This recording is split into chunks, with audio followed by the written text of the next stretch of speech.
입니다. 자리에 앉으시겠습니다. 지난주에 본문에는 이 세 왕들이 위기에 처해서 그 물을 구하는 간구를 하게 되고 하나님의 사람이 예언을 합니다. 하나님 사람이 예언을 해서 너에게 물을 주시리라. 그러나 이것은 작은 일이라 더 큰 일을 행하시리라. 그 말씀을 하시고 승리를 예언했습니다. 그리고 오늘 본문은 그 승리가 성취되어지는 그 내용을 기록한 본문인데 그 승리를 성취하는 그 과정이 만만하지 않습니다. 치열한 싸움이 있었고 결과는 또 하나님이 원하신 그 결과가 되지 않은 채로 끝나게 됩니다. 오늘의 이 기적은, 이 역사는 하나님의 기적으로 시작이 되어지는데 성도님들 가운데에도 기적을 경험해 보신 분이 계시고 기적을 경험해 보지 못한 분이 계실 겁니다. 그런데 우리가 기적을 언제 경험하게 되냐 하면 우리가 하나님께 간절히 그 기적을 구하여서 하나님이 응답하실 때입니다. 그러면 우리가 질문을 한번 할 수 있을 것 같습니다. 우리가 그렇게 간절히 구하여서 하나님이 우리 삶 가운데 행하신 그 기적이 우리가 원할 때 하나님이 그 기적을 베푸시는 걸까요? 아니면 하나님이 하나님의 때에 그 기적을 베푸시는 걸까요? 하나님의 때 베푸시는 것이죠. 정말로 그렇게 믿으십니까? 그런데 왜 우리는 그 기적이 이루어지기 전에 그렇게 하나님 앞에 간절히 그 기적을 간구하게 될까요? 하나님, 내 남편 좀 돌아오게 해주세요. 하나님, 나 좀 살려주세요. 하나님, 우리 자녀 좀 고쳐주세요. 이렇게 기도하잖아요. 하나님, 내 회사가 망했는데 다시 한번 일어날 수 있는 힘을 좀 주세요. 내 건강이 이렇게 나빠졌는데 나를 고쳐주세요. 이런 기도가 하나님께 올려져서 하나님이 그 기도에 응답하셨더라고요. 응답해서 그 기적을 경험한 적이 있으실 겁니다. 그런데 우리가 그 기적을 오늘 경험하는 그 기도를 하게 될 때 우리가 분명히 알아야 될 것은 우리가 기도에 대해서 간구하잖아요. 그런데 그 기적을 간구하는 그 마음 가운데 우리에게는 이런 마음이 있다는 겁니다. 하나님이 우리에게 기적을 베풀어 주시는 만나 자동 판매기 같은 거예요. 내 인생에 이런 어려움이 있으면 부르짖는 거죠. 사사기를 보니까 하나님께서 이스라엘 민족 가운데 그 일을 계속 하셨어요. 어떻게 보면 그들이 하나님을 떠났는데 그 떠난 하나님의 백성에게 계속 하나님이 그들이 부르짖을 때까지 원수가 그들을 짓밟는 그 상황까지 내어두시더라고요. 그리고 그들이 하나님께 부르짖으면 하나님이 응답하시는 거예요. 사사를 보내시고 기적적으로 그들이 다시 그 싸움에서 이기고 하나님의 통치가 이루어지고 다시 회복이 되어지는데 또 잠시 있으면 또 범죄하고 그 일을 계속 반복한 역사가 400년이나 지나갑니다. 여러분 오늘도 이 선지자의 시대죠. 엘리사의 시대에 또 하나의 기적을 우리가 보게 되는데 그 기적 가운데 우리가 하나님의 계획을 발견할 수 있어야 됩니다. 그들이 전쟁에서 패하기 바로 직전에 물이 없어서 이 여호람 왕이죠. 북이스라엘 왕은 자기가 인간적인 계획으로는 연합군을 형성했잖아요. 남유다의 삼촌 같은 여호사밧 왕에게 좀 도와주십시오. 그래서 내가 도와주리라. 너의 백성이 내 백성이고 내 백성이 너의 백성이다. 같이 싸우자. 동의를 얻고 함께 전쟁이 시작이 됩니다. 가는 길에 에돔 왕까지도 동참해서 3대 1로 싸우는 거예요. 누가 이기겠어요? 인간적으로 봤을 때 모압 왕이 그전에는 대단하지 않았거든요. 공물을 바치던 왕인데 이제 3대 1로 싸워서 전쟁에서 이길 수 있었을까? 저는 그렇게 생각하지 않습니다. 분명히 승산이 있는 싸움이었는데 그들이 그 싸움에서 예상치 못한 위기를 맞이한 거예요. 물이 떨어졌어요. 자, 물이 떨어지니까 이 인간의 방법으로 그 전쟁을 완벽하게 준비했다고 생각했던 여호람 왕, 그는 절망합니다. 그래도 하나님을 찾지는 않는데 그때 여호사밧이 함께 있었기 때문에 하나님께 물을 선지자가 있느냐. 그래서 엘리사가 등장하게 되고 그의 도움으로 이기게 되는데 우리가 오늘 본문에서 발견해야 될 한 가지 중요한 사실이 있는데 하나님의 계획입니다. 어떤 계획이냐 하면 그들은 물을 구했어요.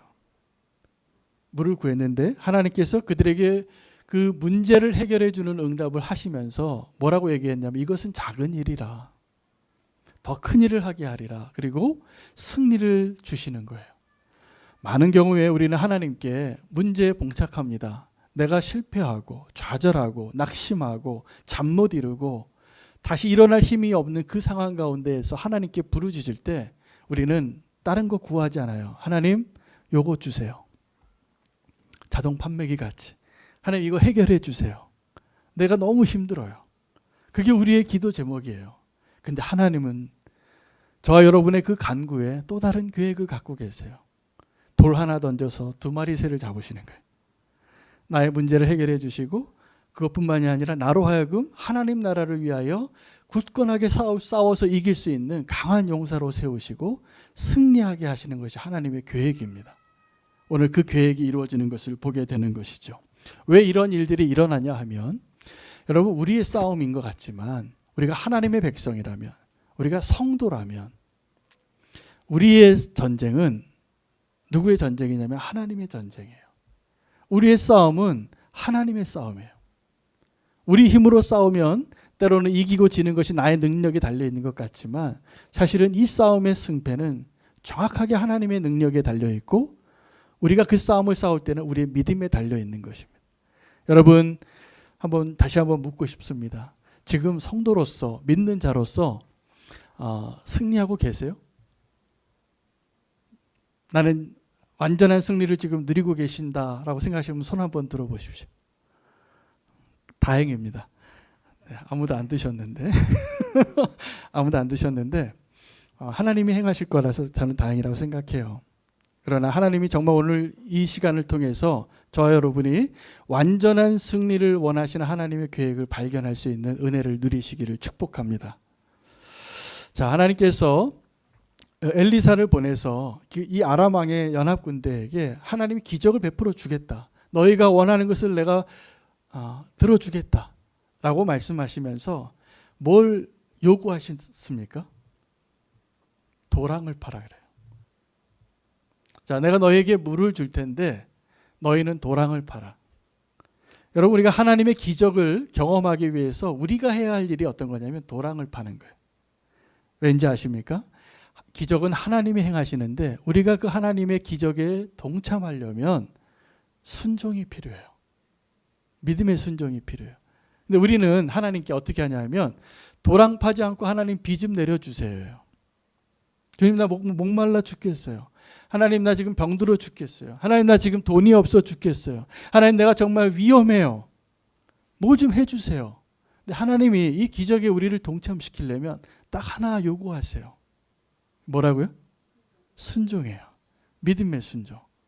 자, 이 여호람 군대가 그 도랑을 팝니다. 순종해요. 그 도랑을 파서 그 도랑에 물이 흐르게 하는데 이 기적이 그냥 평범한 기적이 아니에요. 자연의 섭리를 하나님께서 운행하시는 방식대로 물을 공급해 주신 것이 아니라 기적을 행하시는 거예요.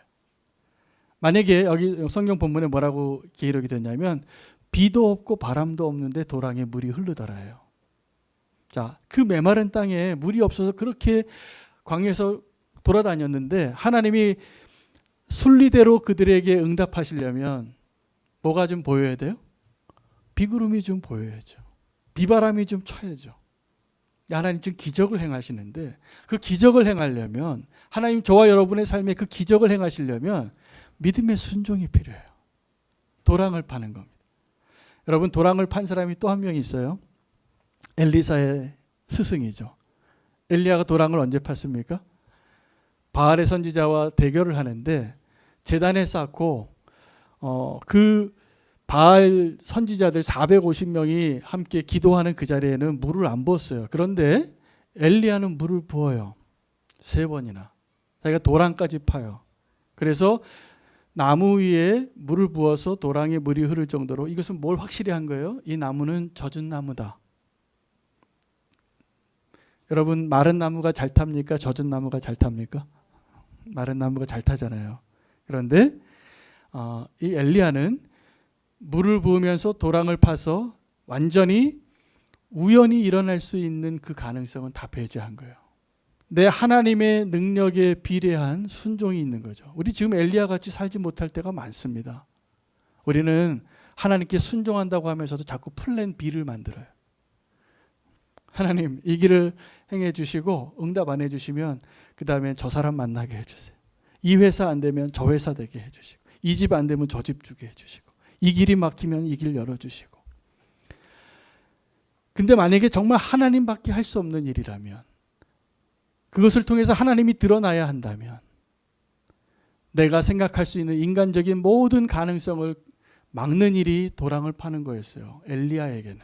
그래서 엘리야가 도랑을 파고 물을 부었습니다. 엘리사도 그들에게 뭘 요구했냐면 도랑을 파라는 거예요. 하나님이 이제 물을 주실 것이니까. 나아만 장군이 문둥병이 나을 때, 그가 적군의 장군이지만 훨씬 강대국이었습니다. 그래서 북이스라엘이 떨었어요. 그 나아만 장군의 집에 이스라엘 한 여종이 내 주께서 내 고향에 있는 선지자 앞에 있었으면 참 좋겠습니다. 그 선지자는 당신을, 내 주인을 다 고쳐주실 수 있을 텐데. 그 얘기를 듣고 나아만이 소망을 가져요. 그리고 정말 그 길로 가겠다고 하니까 그 소식을 듣고 왕이 편지를 써줘요, 이스라엘 왕에게. 그러니까 이스라엘 왕이 그 편지를 듣고는 절망합니다. 왜냐하면 이거 불가능한 일이잖아요. 그 문둥병을 어떻게 고쳐요? 근데 문둥병 고쳐줄 수 있다라고 보낸다고 하니까 선물까지 보내지만 이거 시비 걸어서 우리를 전쟁을 하려고 하는구나. 그런 사람이 와요. 그런 사람이 왔을 때 이 나아만 장군에게 선지자가 뭘 요구합니까? 그 기적이 일어나려면 뭘 요구해요? 요단강에 가서 7번 몸을 씻으라요. 그가 만약에 그 순종을 하지 않았다면 문둥병은 고쳐지지 않는 것입니다. 여러분, 사실은 하나님께서 우리의 삶 가운데 개입하시고 또 하나님의 때에 하나님의 기적을 행하시고 싶은 때가 훨씬 많았는데 우리에게 도랑을 파는 순종이 없었기 때문에 우리는 어쩌면 하나님의 기적을 다 스쳐 지나갔을 것입니다. 그리고도 어떻게 살았겠죠. 근데 만약에 우리가 정말 믿음의 순종을 했다면 하나님께서 우리의 인생 가운데 행하신 세아릴 수 없는 하나님의 기적을 경험했었으리라 저는 확신합니다. 우리가 그게 없었던 거예요. 순종함이, 믿음의 순종이. 그리고 계속 플랜 B로만 살아요. 그래도 하나님의 은혜죠. 하나님이 우리를 그래도 버리지 않으시고 어떻게든지 살게 하셨는데 이 하나님의 놀라운 능력과 기적을 경험할 수 있는 그 축복을 누리지 못한 분들이 꽤 많아요. 꽤 많아요. 우리가 믿음으로 그것을 순종하지 않았다면. 그 다음 날입니다. 그렇게 선지자가 엘리사가 도랑을 파라 그랬는데 그들이 순종했어요. 그러면 이제 도랑을 파고 그 다음 날 보니까 이쪽 진영과 저쪽 진영이 다 그날 밤에 아침에 해 뜨기를 기다렸더라. 이쪽의 진영에서는 아침에 해 뜨자마자 소제를 드렸어요. 하나님 앞에 나와서 도랑 파고 이제 하나님 물 주실 것을 믿고 감사의 믿음의 감사로 예배의 자리로 나왔더니 어떻게 됐습니까? 물이 흐르는 거예요. 세상에 비도 없고 바람도 없는데 물이 흐르고 있어요. 강물이 흘러가고 있어요. 도랑을 판 데에서. 자, 근데 이 반대편 진영에서도 칼을 들 만한 사람 이상의 남자가 모두 다 깨어서 그 아침을 기다렸어요. 그런데 다 보초를 섰는데 착각한 거죠. 그들이 이제 물이 흐르는데 아침 햇살이 떠오르는 그 노을에 강물이 핏빛으로 보인 거예요. 그래서 오해를 해요. 야, 저 왕들이 서로 싸웠나 보다. 그리고 아주 엄청난 전투가 있어서 다 살육이 돼서 이제 피가 이렇게 강같이 흐르는구나. 이제 주스러 가자. 전리품 주우러 가자. 이 마음으로 방심하고 들어갔다가 대패하게 됩니다. 대패하게 됩니다. 여러분, 근데 저는 요 장면에서 이 하나님께서 그들이 필요한 그 문제 해결이었던 그 물을 통하여서 하나님은 도리어 승리의 도구로 삼으셨다는 것이에요. 그리고 이 사람들이 착각을 하는데 그냥 보초 쓰던 한 사람이 저 물이 피 같아요 라고 보고를 하면 지휘관이 그래도 확인해봐라. 그 몇 명도 확인해봐서 그렇게 하는 게 정상이잖아요. 그런데 그날 그 아침에 그 새벽에 모든 사람이 깨어서 보초를 섰더라는 거예요. 아주 치열한 전투가 있는데. 근데 다 동일하게 뭐라고 얘기했냐면 틀림없이라고 얘기해요. 틀림없이 서로 싸워서 다 죽였다. 여러분, 이게 하나님이 하시는 일이에요. 저는 이 장면이 하나님의 첫 번째 기습 공격이다 라고 여겨져요. 여러분, 기습 공격이라는 게 어떤 거냐면 적이 방심하고 있는 거죠. 칼을 다 풀어놓고 군복을 다 벗고 술 한잔하고 그냥 퍼지고 자고 있을 때 만약에 우리 군사가 매복해 있다가 그들을 공격하면은 쉽게 이길 수 있습니까? 없습니까? 쉽게 이길 수 있죠. 왜냐하면 그쪽은 방심하고 있으니까. 이걸 기습 공격이라 그래요. 그런데 이런 기습 공격도 가능합니다. 그들이 착각하는 거예요. 이들이 다 쓰러져 있는 줄 알고, 다 배임을 당한 줄 알고, 다 전사자가 된 줄 알고, 그리고 방심해서 들어오다가 이 이스라엘 군대는 지금 어떤 군대예요? 목마르다가 물을 마신 군대예요. 하나님이 함께 하신 것을 경험한 군대예요. 승기가 하늘을 오르고 있는 거예요. 그런데 이렇게 군장 해치고 무장 해제하고 아마 저는 뭐 전리품 주워 담으려고 포대기 들고 오지 않았을까. 그런 그 모압 군대를 상대로 이기는데 식은 죽 먹기였을 것 같아요. 그래서 전세가 완전히 뒤집힙니다. 그래서 이 이스라엘 군대, 연합군이죠. 연합군대가 어떻게 이겼다고 기록이 되어져 있냐면 모든 마을을 파하고 모든 밭을 돌로 덮고 모든 샘물을 막고 모든 좋은 나무를 다 베고 완전히 승리가 된 거죠. 그 물 흐르게 한 그 기적을 가지고. 여러분, 우리가 믿음으로 순종할 때 하나님께서 우리의 필요를 채워주는 것 이상의 하나님의 또 다른 계획이 있다는 것을 우리는 알아야 됩니다. 그러니까 하나님의 진짜 목적은 그들로 하여금 승리를 주기 위하신 거였어요. 하나님께 나와서 구하게 하고 순종하게 하고 하나님 그들을 이기게 하시는 이 장면인데, 자, 여기서 끝난 게 아니에요. 그들이 원수가 그냥 호락호락하지 않습니다. 여러분, 우리가 영적인 오늘 그 전쟁에 대한 눈이 좀 열리면 좋겠습니다. 영적인 전쟁에 눈이 열리면 우리 성도의 삶 가운데 우리가 경험하는 문제들이 있잖아요. 갑자기 불행이 닥쳐요. 갑자기 어려움이 닥치고 내가 감당할 수 없는 그러한 일들을 경험할 때 우리는 그것을 놓고 어떻게 하게 되겠어요? 하나님께 기도하게 되겠죠. 하나님 좀 도와주세요. 근데 그 하나님께서 우리의 기도를 들으시고 도와주실 때 우리가 알지 못하는 더 큰 하나님의 계획이 있다라는 사실을 꼭 믿으시기를 축복합니다. 하나님은 돌 하나 던져서 새 2마리 잡으시는 분이, 우리의 어려움을 회복시켜 주시고 우리로 하여금 원수에게 이기게 하는 것이 하나님의 진짜 목적이에요. 하나님은 우리에게 온전한 승리를 주기를 원하시는 거예요. 여러분, 온전한 승리를 누리시기를 원하십니까? 제가 설교를 더 하려면 여기서 한번 점검을 해요. 온전한 승리를 누리는 성도가 되기를 원하십니까? 네, 그러면 뭐가 먼저 필요하냐면 하나님께서 기적을 행하시기에 합당한, 하나님이 내 삶 가운데 개입하셔서 하나님의 능력을 드러내실 만한 순종이 필요해요. 믿음의 순종이. 도랑을 파는 것. 또 하나는 이 2번째 비결인데, 우리가 치열한 싸움을 해야 됩니다. 근데 많은 분들이 성도의 삶 가운데 이 치열한 싸움을 원치 않는 분들이 있어요. 그래서 믿음으로 사는 것을 어떻게 생각하냐면, 믿음으로 싸워 보셨어요, 다 이전에 한 번은. 그런데 믿음으로 싸우다가 원수가 우리를 반격할 때가 있거든요. 원수도 반격합니다.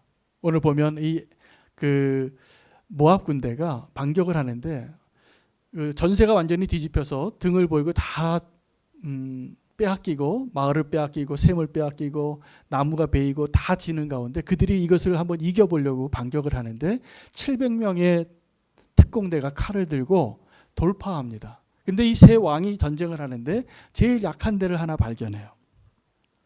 어디였을까요? 에돔 왕이. 에돔 왕에게 돌파하려고 하는데 돌파하지 못해요. 하나님 도우고 계시니까. 그래서 거기서 멈추니까 이 모압 왕 메사가 마지막에 맨 마지막 수단으로 뭘 하냐면 배수전을 치는데 자기의 왕자리를 물려줄 맏아들을 죽여요.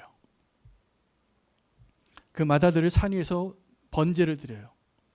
칼로 베고 불에 태워요. 그 아들을 그렇게 죽이니까, 근데 이 성경에 참 우리가 이해할 수 없는 내용이 이제 기록이 되는데, 그가 그렇게 번제로 자기 아들을 드리니까 큰 능력이 임했다는 거예요. 그래서 이 세 왕이 더 이상 싸우지 못해요. 분명히 하나님이 도와주셔서 승리를 하고 있고 승승장구하고 있어요. 모든 마을을 다 이겨나가고 있는데 거기서 멈춰버렸어요. 왜요? 이 메사왕이 자기 아들을 이렇게 바치리라고는 상상을 못한 거예요.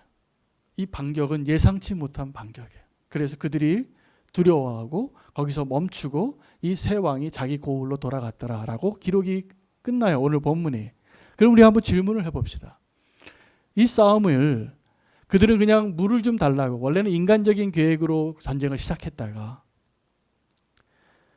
물이 떨어지니까 절망해서 하나님께 구했는데 하나님 물 주시겠다고 그 문제를 해결하겠다고 하고 도와주셨는데 그들이 이겼어요. 이겨나가다가 원수가 반격하니까. 그래도 몇 번의 반격은 다 막아냈는데 자기 아들을 번제로 드리는 이런 극단적인 배수전을 경험하고 나니까 감당이 안 됐더라는 거예요. 그래서 그들은 거기서 멈춰버렸어요. 저는 성도의 삶이 어떤 분들은, 많은 분들이 이렇게 순진하게 생각하세요. 내가 예수님 잘 믿으면 예수님이 나를 위해서 대신 죽으셨고 나는 그걸 믿으니까 그러면 나는 이제 구원받았고 나는 의로워졌기 때문에 칭의도 받고 그리고 나중에 하나님 날 구원해 주실 거예요. 이게 확실히 믿어져서 그냥 천국으로 엘리베이터 타고 올라간다고 생각하는 분들이 많으세요. 네, 아닙니다. 절대로 아닙니다. 사실 성도의 삶은 치열한 싸움의 연속이에요. 치열한 싸움의 연속. 그 싸움을 지금 만약에 안 싸우고 있다면 여러분은 아직 온전한 승리를 맛보지 않으신 거예요. 오늘 그 이야기를 좀 하려고 합니다.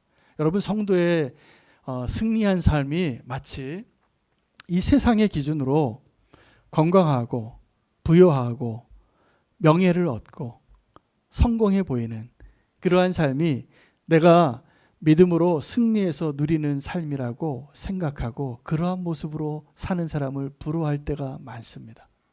도리어 하나님, 우리는 왜 이렇게 가난해요? 하나님, 우리 가족은 왜 아파요? 내 자녀는 왜 이렇게 태어났어요? 우리 부모님은 왜 나에게 이렇게 사랑을 안 주고 아픔만 줬어요? 왜 내 남편은 이렇게 바람을 펴요? 내 아내는 왜 이렇게 나를 이해 못해요? 이렇게 그것이 마치 저주를 받은 것처럼 생각할 때가 있는데 그렇지 않더라요. 여러분, 우리의 삶 가운데 이런 문제가 있고 실패가 있고 좌절이 있고 정말 고난이 있고 이런 것은 사실은 하나님께서 우리에게 완전한 승리를 주시기 위한 첫 번째 발걸음이에요. 첫 번째 시작이에요. 만약에 우리 성도의 삶의 완전한 승리가 내가 다른 사람보다 더 의롭게 살고 다른 사람보다 더 착하게 살고 내가 다른 사람보다 더 가난한 사람을 많이 도와주고 그런 것 때문에 승리했다면 그것은 온전한 싸움의 승리가 아닐 가능성이 아주 높습니다. 정반대예요. 여러분, 성도의 싸움이 있는데 자기 자신과의 싸움에서 먼저 승리해 보아야 합니다. 근데 그걸 싸워보면 알아요. 이게 어려워요. 로마서 7장과 8장에는 구원에 대한 그 과정을 설명하면서 한 사람을 소개해요. 근데 그 사람이 로마서 7장에서 절망해요. 오호라 곤고한 자로다. 누가 나로 이 사망의 몸에서 건져내게 할까? 내가 원하는 바 선은 행하지 아니하고 내가 원치 아니하는 바 악을 행하는 것을 보는도다. 그러니까 그가 의로운 삶을 살려고 믿음의 삶을 살려고 씨름한 사람이라는 거예요. 어떤 성도님들은 이 씨름도 하지 않더라고요. 그냥 누가 내 손 잡아주고 데려가는 줄 알아요. 우리는 예수님을 믿고 십자가의 은혜로 구원을 받지만 성도의 삶 가운데 이 치열한 싸움이 있는 것이 정상입니다. 이게 없으면 비정상이에요. 아멘 되세요? 그 싸움 싸우시고 싶으세요? 네, 여기서 아멘이 되셔야 돼요. 제가 그래야 그 다음 설교를 할 수 있어요. 아멘이 되세요? 그 치열한 싸움을 싸우고 싶으세요? 싸우고 싶지 않지만 하나님께서는 분명히 우리를 그 싸움으로 인도하실 거라고 저는 믿어요. 그것이 없이는 우리에게 완전한 승리가 불가능해요. 치열한 싸움입니다. 내 안에서 내 바깥에서. 오늘 로마서 7장은 그 성도의 내면에서 일어나는 싸움을 묘사한 거라면 히브리서 11장은 그 성도의 외부에서 일어나는 그 싸움을 표현하는데 이렇게 기록이 돼 있어요. 한번 볼까요? 그냥 들으시면 좋습니다. 눈 감으셔도 됩니다. 제가 이 본문을 히브리서 11장 33절에서 37절까지 읽겠습니다. 그들은 믿음으로 나라를 이기기도 하며 의를 행하기도 하며 약속을 받기도 하며 사자들의 입을 막기도 하며 불의 세력을 멸하기도 하며 칼날을 피하기도 하며 연약한 가운데 강하게 되기도 하며 전쟁에서 용감하게 되어 이방 사람들의 진을 물리치기도 하며 여자들은 자기의 죽은 자들을 부활로 받아들이기도 하며 또 어떤 이들은 더 좋은 부활을 얻고자 하여 심한 고문을 받되 구차히 풀려나기를 원치 아니하며 또 어떤 이들은 조롱과 채찍질 뿐 아니라 결박과 옥에 갇히는 시련도 받았으며 돌로 치는 것과 톱으로 켜는 것과 시험과 칼로 죽임을 당하고 양과 염소의 가죽을 입고 유리하여 궁핍과 환난과 학대를 받았으니 이런 사람은 세상이 감당하지 못하느니라. 여러분, 제가 좀 긴 본문을 읽어드렸는데 이런 모습 되고 싶으세요? 솔직히 말하면 이런 모습이 되고 싶지 않은, 피하고 싶은 모습인데 성경은 뭐라고 얘기하고 있냐면 이 모습이 이긴 자의 모습이라는, 세상이 감당할 수 없는 자의 모습이라는, 이게 정말 완전한 승리를 누리는 성도의 삶의 모습이에요. 피하고 싶죠. 여러분, 제가 얼마 전에 영화를 하나 봤는데 1914라는 영화예요. 보신 분도 계실지 모르겠지만 이 영화는 1차 세계대전 때 한 사병의 이야기예요. 이 치열한 1차 세계대전 끝무렵에 정말 땅 한 땅을 더 차지하기 위해서 무고한 생명들이 하룻밤새 전세가 바뀌니까 수천 수만 명이 매일 죽는 거예요. 그 가운데 자기 형을 살리기 위해서 한 부대가 고립되어 있는데 함정에 빠진 줄 모르고 전쟁을 하려고 하니까 그것을 막기 위해서 두 사람을 보내요. 가지 말라는 이 소식을 전하기 위해서. 영화가 별로 재미는 없어요. 그냥 정말 리얼한 전쟁을 보여준 영화예요. 이 영화의 스토리는 이 감독의 자기 할아버지의 실화예요. 자기가 어렸을 때부터 할아버지가 맨날 1차 세계대전 때 이렇게 싸웠다라는 것을 듣고 영화를 만들었는데 이 영화를 보고 나오면 이런 소감을 갖게 됩니다. 전쟁 정말 안 일어나면 좋겠다. 여러분, 우리도 그걸 원하잖아요. 우리도 지금 북한이 막 깡패같이 우리한테 막 이렇게 싸우려고 시비를 거는데 전쟁하고 싶으세요? 안 하고 싶죠. 그런데요, 그러면 그럴수록 깡패는 더 깡패 같아집니다. 우리 원수는 내 안에서 내 밖에서 우리가 그 싸움을 지금 치열하게 내 죄와 내 자신의 육신의 정욕과 내 자아와 싸우지 않으면 결코 우리는 승리를 얻을 수 없는 거예요. 여러분, 우리는 너무나 안락하고 편안하고 우아하고 그것이 승리인 줄 알아요. 그러나 성경은 무엇을 승리라고 말하고 있냐면 토굴에 들어가고 톱으로 켜고, 이거 호러 영화 같지 않으세요? 칼로 찔리고 배고프고 굶주리고 양과 염소의 가죽옷을 덮고 살고, 그런데 그들이 그렇게 치열하게 싸우는데 세상이 감당하지 못하더라는 거예요. 정말 온전한 승리의 삶을 살았던 그런 믿음의 선조들의 모습과 지금 우리가 이만하면 됐지요, 주님. 주님 감사해요, 사랑해요. 찬양하고 있는 우리의 모습과 너무나 온도차가 느껴지지 않습니까? 우리는 이걸 느껴야 돼요. 우리는 정말 싸워야 할 그 싸움을 외면하고 있기 때문에 어쩌면 주님은 오늘 우리에게 우리의 삶 가운데 문제들을 통하여서 우리가 주님께로 나아가고 하나님께서 우리가 알지 못했던 그 완전한 하나님의 계획이 이루어지기를 원하시고 그 기적에 우리를 동참시키시는 거예요. 로마서 7장으로 다시 돌아오면 내면의 싸움에서 그가 오호라 곤고한 자로다라고 절망하다가 8장 1절에 그러므로 예수 그리스도 안에 있는 자에게는 결코 정죄함이 없나니라고 결론을 내려버려요. 그 한 구절 사이에 아무 일도 설명이 안 되는데 너무나 다른 사람의 목소리가 들립니다. 이것이 어떻게 가능할까요?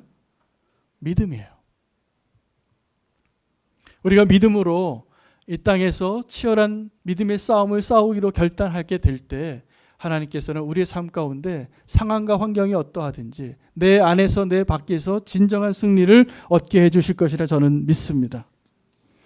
하나님의 계획은 저와 여러분이 이 싸움에서 정말 승리할 수 있는 강한 진정한 승리를 누리는 용사가 되는 거예요. 시편 18편 34절에 보면 이렇게 고백해요. 다윗이 주께서 나로 하여금 내 손을 가르쳐 놋화살을 쏘게 하시는도다. 원수를 향하여 내가 싸우는 강한 용사가 되는데 다윗은 원래 외모로 보나 기질로 보나 그는 시인이고 가수였어요. 하나님을 예배하는 영적인 사람인데 그가 어떻게 됐다고요? 그를 하나님께서 강한 용사로 만드세요. 그래서 다윗은 정말 사울은 천천히요 다윗은 만만히요라고 노래하는 강한 용사가 되어서 하나님 앞에 하나님 예배하는 자로 서더라고요. 여러분, 하나님의 계획이 있습니다. 저 여러분을 향하여서 완전한 승리를 누리게 하는데 하나님이 그 완전한 승리를 시작하기 위해서 정말 좋은 재료는 우리의 인생에 성공이 아니라 우리의 인생의 실패일 때가 많아요. 그때 하나님께 부르짖게 하시는 거예요.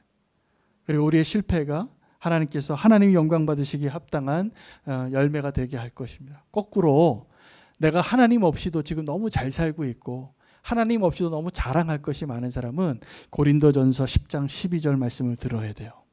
그러므로 선줄로 생각하는 자는 넘어질까 조심하라. 사실입니다. 하나님께서 우리의 실패와 아픔을 통하여서 도리어 완전한 승리를 주실 가능성이 훨씬 높아요. 도리어 내가 내 힘으로 내 자랑거리가 있고 나의 의로움이 있는 것이 도리어 위험하게 느껴지는 모습으로 저에게는 다가옵니다. 오늘 본문에 그 원수의 반격 가운데 마지막에 이 모압 왕이 자기 아들을 산 제물로 바치는데 이것은 예수님의 십자가를 닮았어요. 그 원수가 그 마지막에 그렇게 배수전을 치니까 이 연합 군대가 더 이상 싸울 의욕을 잃어버리고 도망갑니다. 근데 여러분 분명히 아셔야 될 것은 예수 그리스도의 십자가가 바로 그 역할과 그 능력을 원수들에게 행하는 거예요.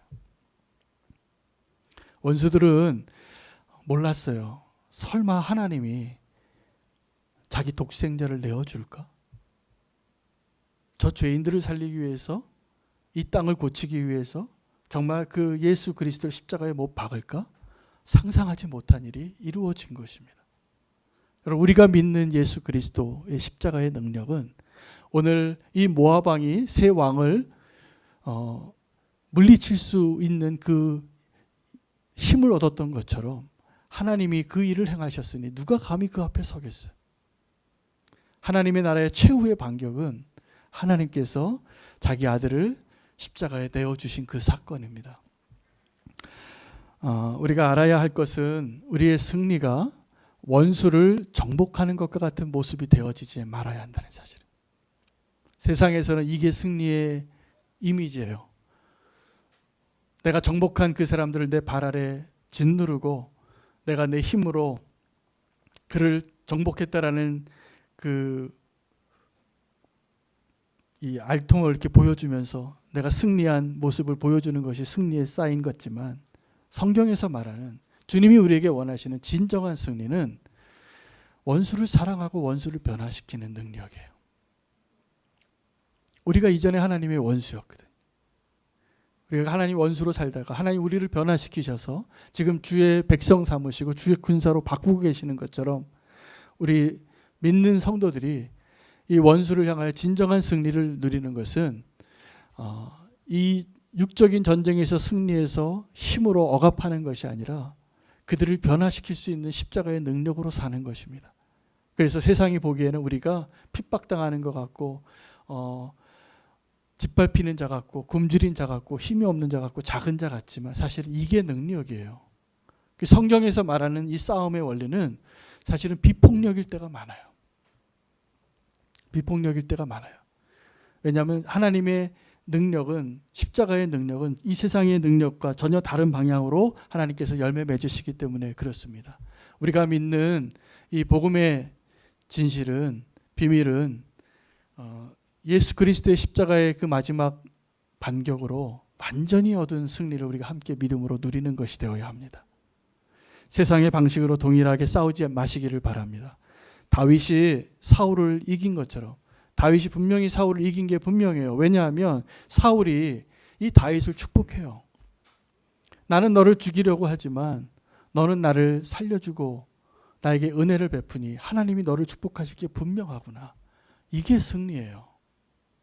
이게 승리예요. 성경에서는 more than conqueror라고 얘기해요. 내가 넉넉히 이기리니, 이게 우리의 승리의 모습이에요. 성경에서 말한. 성경에서 말한 우리의 승리의 모습은 정복자보다 더 위대한 승리를 원하시는 거예요.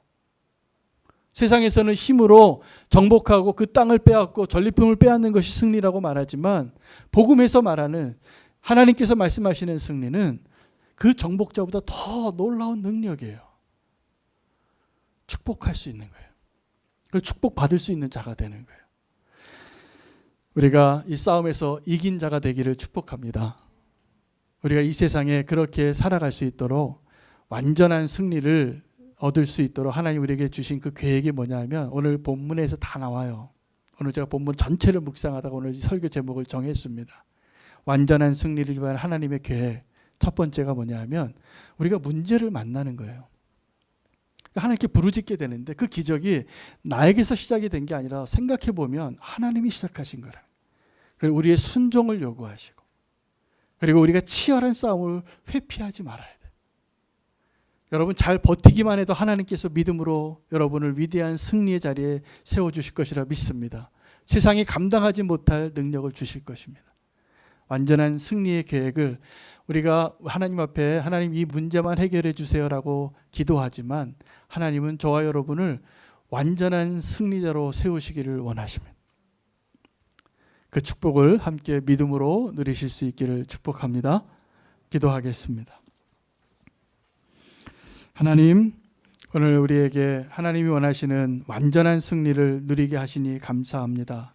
우리는 이전에 죄와 싸우다 실패하면 이 세상에 죄 안 짓고 사는 사람 어디 있는가 라는 말에 도리어 수긍하고 고개를 끄덕이던 자들이었습니다. 그러나 이제 믿음으로 주님 앞에 서서, 하나님 우리가 완전한 승리를 믿음으로 누릴 수 있음을 말씀하신 대로 붙잡고 순종하고 치열한 싸움을 싸우고 주님을 더 붙잡는 저희들 되게 하셔서 세상이 감당할 수 없는 믿음의 사람으로 우리를 세워주시기를 간구합니다. 하나님, 우리가 예배하고 주님을 믿는다고 하면서 잠깐 있다 없어질 것을 구하는 자로 살지 않겠습니다. 영원한 나라의 소망으로 살게 해주시고, 죄에게 지지 아니하고 원수에게 패하지 아니하고 끝까지 주님이 우리와 함께 하심으로 승리하는 자로 살게, 믿음으로 살게 해주시옵소서. 주님을 잘 따라가는 주의 제자 되기를 원하옵고 예수 그리스도 이름으로 기도합니다. 아멘.